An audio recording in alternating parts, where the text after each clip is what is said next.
Start the morning right with a cup of Vinyl Tap. Nothing beats the refreshing taste of a hot, warm mug of Vinyl Tap. Enjoy your podcast in liquid form today. Vinyl Tap. Enjoy responsibly. 2, 1. Vinyl Tap. I'm Habibi. I'm Habibi. I am Habibi. And this week on Vinyl Tap, we listen to Charli XCX, How I'm Feeling Now. How are you feeling now? Look, yeah. Okay. Good, thanks. Good, thanks. Yourself? Yes. Yeah, Great. feeling pretty good. Feeling smooth. I'm feeling calm and easily digestible. Are you mixed? Unpalatable, you know? I'm not really that spicy. It's a metaphor. Easily consumed. Now you say that, but I don't think this album is like that generally palatable. Really? It is, but it's not. Like, it's not folklore. It's not One of the Boys. You know, we're a step removed. Folklore, though, was... Fuck me. Okay. Folklore, though, is, like, left of field, though. It's not... Is like, it? Yeah, it's not current trends in pop. That's why it was such a big deal. Is it only... Did I only feel completely nothing from... I mean, I didn't... It was a good album. Folklore's a good album. Did I only, like, feel not, like, taken aback by it because I haven't listened to pop music in 13 years? Yes. Okay. Well... This Well, is a lot okay. closer to where pop music is. What Is or was? This is my question because, like... yeah, but, like... I've only got 2 examples here, so don't ask me for anything else. Harry Styles, Pink. They're kind of like... Pink? No, not Pink. Oh, my God. Sorry. Miley Cyrus. Oh, in- yeah. Is it Nightcrawler? I don't know. The artwork's pink. Sure, which is like an 80s throwback. Which is like an 80s throwback. Right. Okay. So not even things like Lil Nas X or I'm going to mispronounce this, but Kid Laroi. Is that I haven't pop? listened to that. I think so. I'm pretty sure it's pop. Pop? You know, you heard WAP last year. WAP's closer to this than You know what? this. I actually You know didn't- what? Yeah. I actually Really? didn't... Really? Wow. Yeah, I didn't hear WAP. Yeah. Have you heard WAP at Yeah, all? I know how it goes, but I haven't actually heard the song. Really? Yeah. You should get on that. It's a pretty good good. point that you've made. But, It's like, pretty pop. There's yeah, that okay. like that's more the sphere that I'm aware pop is. So this in. is like WAP, is what you're saying? More like WAP than it is like folklore. Okay. Yes. Yeah, sure. Yeah. But this, I would say, still isn't just pop. It's like pop mixed with hyper pop.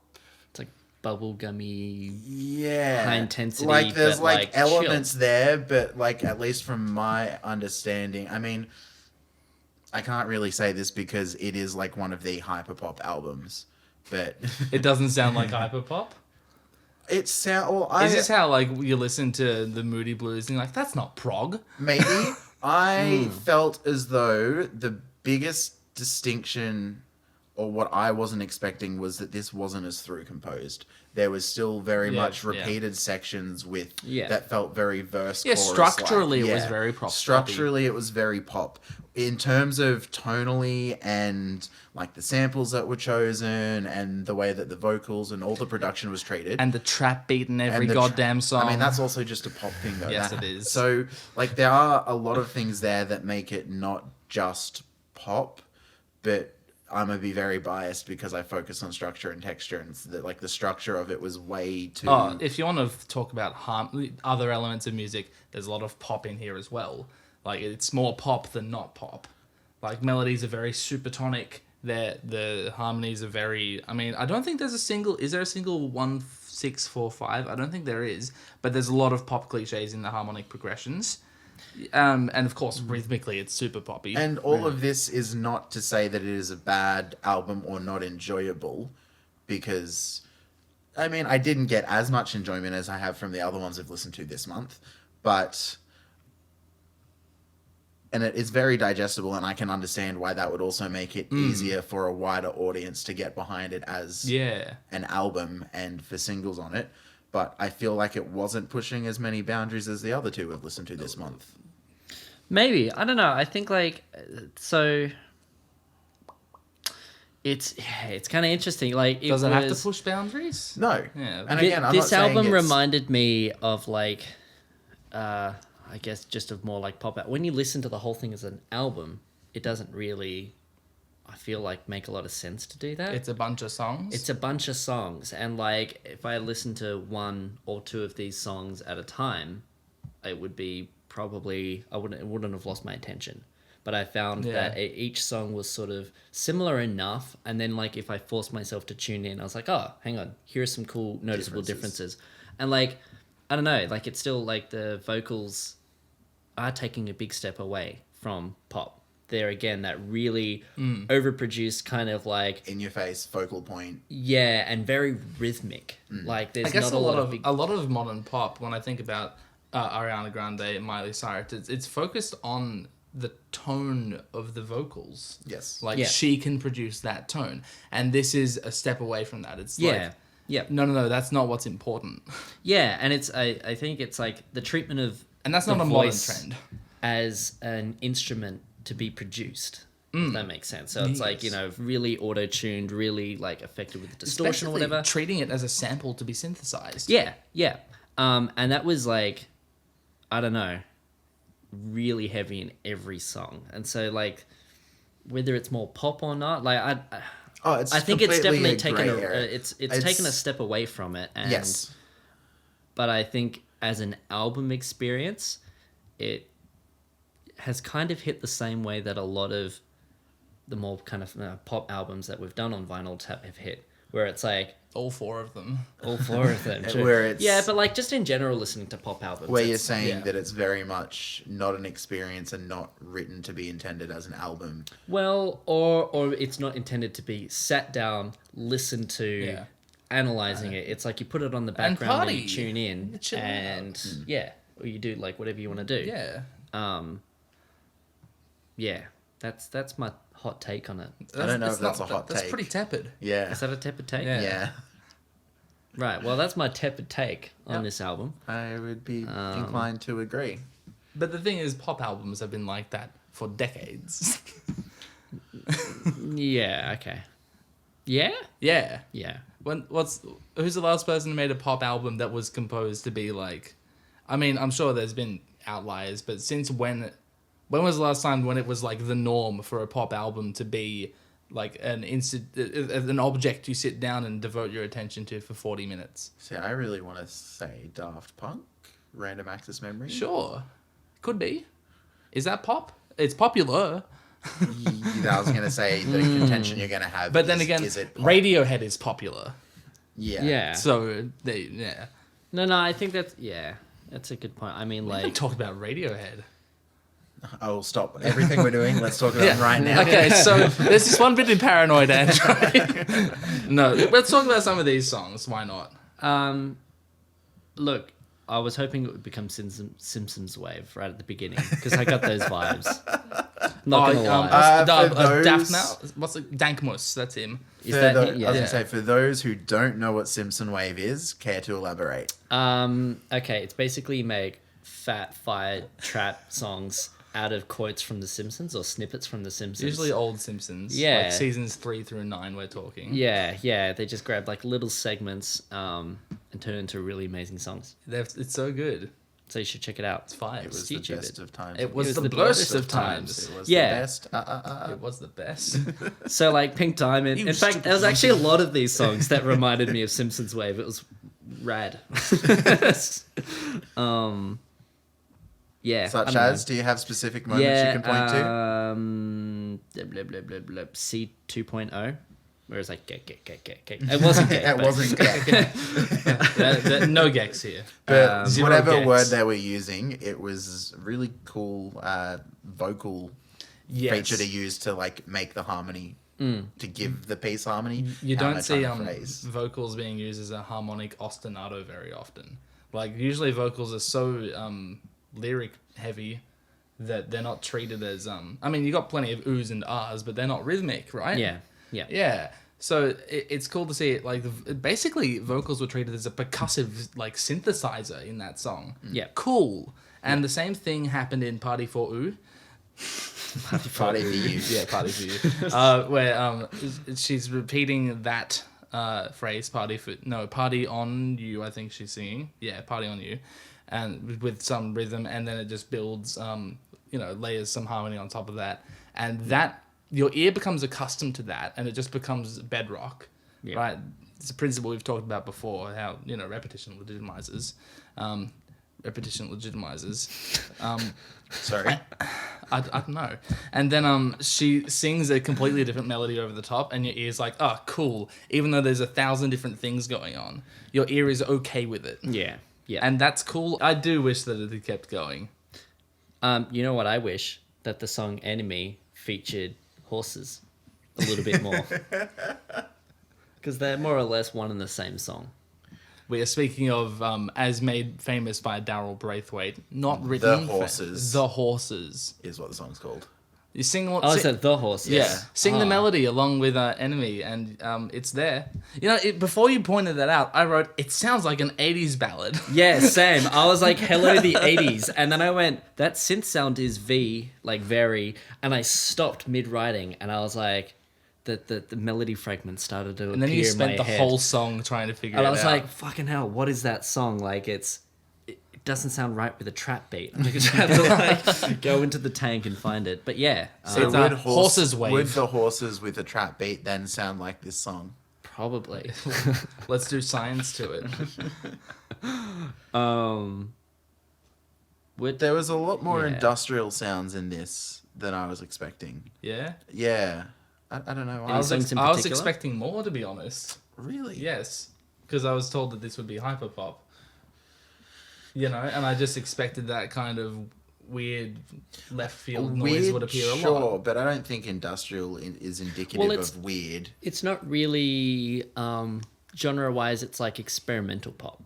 Yeah, sure. So it's like, I think it's a hyperpop album, but it's also just like, it's got a few different things slapped on it, like experimental. I think they say like bubblegum bass or something. Yeah. Like it's a whole bunch of that are somewhat interchangeable and also not. Yes. Because that's what genre is. Yeah. We'll get to it. Yeah. Like, from what I understand, I just did a little bit of reading before while we were listening. Educated man. Yeah, super educated. So, like, she started releasing stuff on MySpace, I think, in 2008. And it was like that kind of electronic... mid-late 2000s electronica sort of experimental stuff, which is still here. Yeah, and it was like got into like the underground rave scene or whatever. I mean, where's she from? Is she from London? Yeah, England. I don't think London though. She's been big since like 2015-ish. Think so. She got picked up by a label in 2010. Maybe it was a little bit earlier, but I know she's been around for a while and very big in pop spheres and circles. She produced stuff for spheres and circles. She wrote stuff. Fancy. Like did backing tracks and stuff for Iggy and a few other artists. I think she's listed as a co-producer. Right. Okay. Yeah. That's as far as. Oh, and she has synesthesia as well. She sees sound as color. So she has favorite the typical synesthesia. The Tchaikovsky thing. Yeah. And yeah. Okay, we're just gonna have to pause again in case people are listening who don't know what synesthesia is. Oh, I literally just explained it. But anyway, for those of you who weren't listening carefully... Oh, man, well, like me, because I didn't like Jason. I completely missed you saying what it was. So, like one of our podcast hosts who's meant to be listening and engaging in conversation. Oh, I tune out all the time. Basically, synesthesia is when you... have senses that are crossed. It's normally things into colour. It's so... No. Jason, stop interrupting. You asked me to explain it. Let me explain it. So the most typical one is when you hear sounds and you see it as colour. But it can also happen as like you taste things and you see colour. Yep. Or... There's one thing where numbers are associated with colour. Yes. And that's interesting because that's not a sense. I don't know. It's just like groovy shit being crossed in your brain. Yes. That's really all it is. Yeah. And Tchaikovsky had it. And Jason just disagrees with that. So would you care to... Do I disagree with that? No. It's like, this is news to me. To explain my position? We've put you on a hill, now die on it. But yeah, and also, fun fact, this album is like a lockdown album. So she made it in collaboration with her fans using like Zoom. Yeah, so she would like go on Zoom calls and share demos and like text conversations with her producers and get fan feedback. That's cute as. Yeah, that's super cool. Yeah. Good shit. Man, where was that for folklore? She has so many fans. Yeah, that's really cool. Taylor. How do you reckon that can become a thing? Crowdsourcing ideas for music on like Twitch and streaming services Until a class action lawsuit arises, sure. So not very long. Yeah, no. Why would a class action lawsuit Because arise? people are contributing ideas to publish music. Property, yeah. Yeah, but what if you release it as open domain? Then Like- sure. Yeah. But So you wouldn't no make one- any But also money then, on it. yeah, I mean, but Well, And you that's could the just- entire point of music. no, because but here we you're go. not making money from music. You're making money from touring and merch. So you could But theoretically, and also you make money from like people subscribing to your Twitch channel. Yeah. So like if they you can want give their to, input. right? So they're And, not technically. And I guess you're not making any money from Spotify anyway, because Spotify. Yeah. But like, I wonder you how that wouldn't- works. How you upload? Actually, I know how you So, upload public domain music to Spotify. If 100,000 people write a song, 100,000 gex. yeah. 0 gex. Continue. Like, do you just like list as the writing credit mankind? No, you get all their individual names and my just God. have the longest various liner notes various artists, and then you just Have a pile of liner notes. Yeah. Just stuff the album with. ever. Or can you say like Charlie XCX's Twitch chat Yeah. Yeah. circa could. this time Circa this frame? time Yeah. Is there a timpani in Party for You? It sounded like a timpani. Yeah, Or it was maybe. like a Really? again, it's that like a punchy bass, right? That like sound. It had the wub of a timpani. It's super. I noticed the nude and rude synth flute right at the beginning, but that was about it. The hoo ha ha. The hoo-ha-ha. Wow, you really play that hoo-ha-ha real good.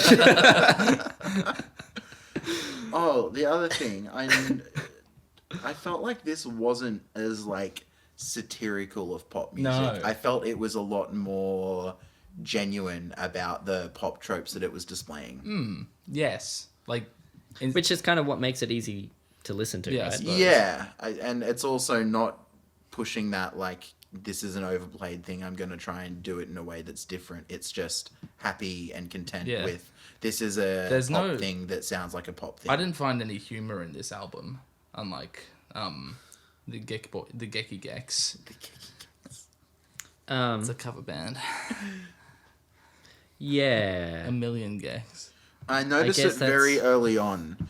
I think it was like the second song. I was like, all of these, like, not necessarily cliche, but like pop trope lines, just felt like they were there genuinely. They So do you weren't- feel like you've been short sold on hearing that like that this is a hyper pop style thing, and then you feel cheated that it's not the hyper pop you wanted? No, because I don't really know where the boundaries of the genre lie. Yeah. So it's interesting to me that this is like one of the big it hyperpop albums at the moment. So maybe what we've heard before this was like the fringe shit. Yeah, so like it's just not what I was expecting given our past couple Really? I don't know. I felt episodes. like this really like this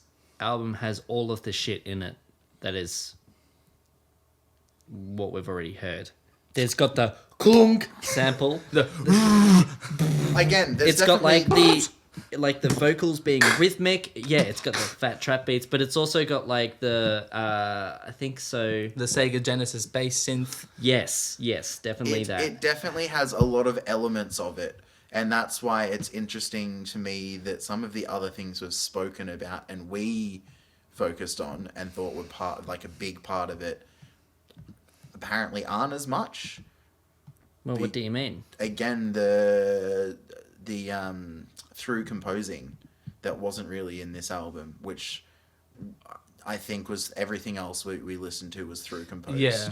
and very dense in musical material. And it just moved from one thing to the next. Yeah, but the sample size is 2 albums before this. Oh, yeah, 100%. And that's why I'm not making any bold, definitive statements on something that I'm not well educated in. But that's why I'm saying it's just interesting that this is very structurally different, even though it has a lot of the same elements. Well, being that I'm the foremost world export. That's it. The foremost world export. Yeah, I'm what the world exports. The Martians buy me up in droves. It gets a lot of Twitch subs. I didn't actually have a point to say. I was just... You were just making a statement of fact. Does anyone have favorite, least favorite songs? Anything else they want to say that hasn't been said? I like that Detonate was more active. It had like some faster things going on and some... Actually, no, I didn't. I didn't like Detonate because I was expecting it... Like, the title kind of promises something. And like, it felt like it was building to it. And then when you have an album full of subverted build-ups that, like, promise a breakdown and then don't, it would be really effective to actually do the drop, to actually do the breakdown. And I think that would be the place to do it. And I was kind of, disappointed that we didn't get, like, the huge doomcore breakdown like we got in the Gex. So really, dishonorable mention to Detonate. Yeah, glad I brought that up. A favourite song. I think my favourite song is probably Anthems. Yeah, it's alright. It's pretty good. Intense Angie is what I wrote, so I'm cool with that. It had the bass sound from Sonic the Hedgehog 2, so I'm all about that, as we know. Fair enough. And a not boring chord progression. Yeah, it's good. I don't think I have a favourite. Wow. I don't think I have a least favourite either. How dare you? I think that they were all very digestible songs, but there wasn't enough there for me from one listen to go, this is the one that stood out to me. And I don't dislike any of them. I just can't from one listen go, actually, I really like this one the most. Do you think any of them went for too long? I think it was mostly the earlier ones that seemed to have more structure and more repeating sections, because I was kind of like, oh, I've already heard this. Mm-hmm. Right. But again, that's not inherently a bad thing. It's just, like, not what I was expecting. So you just... On a re-listen, knowing what I'm going into, I might view it differently. Would you recommend the album? Probably. Even, just to see where pop is potentially heading. Because this is still a big album in the pop world, let alone like being a separate hyperpop thing as far as I'm concerned. Right. Because Charli XCX is within that mainstream pop circle. So, Gotcha. There is a chance for someone like her to bring those elements into like mainstream stuff. Yeah. And look, if you haven't guessed what the theme is already by the end of this episode, good luck. If you weren't paying attention... I fucked up what I was going to say. That's it. That's fair enough. Click above to find out what else we've listened to this month. Click below to support the artist we just listened to. And don't forget to subscribe so you don't miss our next episode.